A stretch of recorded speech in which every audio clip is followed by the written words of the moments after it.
Hello guys, আসসালামু আলাইকুম। So কেমন আছো তোমরা? সো আজকে আমার কাছে আছে কিছু একটা নতুন কন্টেন্ট। তো প্রথমে আপনাদেরকে দেখাইছিলাম আমার কাছে মাত্র 2টা বাজিঘর আছে, যেটাও আবার গিফটে। সো এখন আমি আরও বাজিঘর নিছি। সো দেখাই আপনাদের।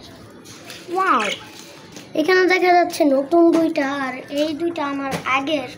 এখানে আরও একটা আছে, আমি একটু যদি দেখানোর চেষ্টা করি। এই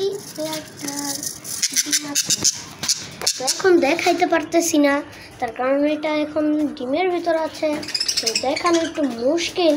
তো আপনাদেরকে আমি পরে দেখাই দিব। তো প্রথম বেবিগুলো ফটো সবাই দোয়া করবেন এবং মাশাআল্লাহ বলবেন। এই যে আমরা এটার ভিতরে করে আনছিলাম। সো এখন একটু ফিল নেওয়া যাক, একটা বাজিঘর পাখি এটার ভিতরে থাকলে কেমন লাগবে ওর।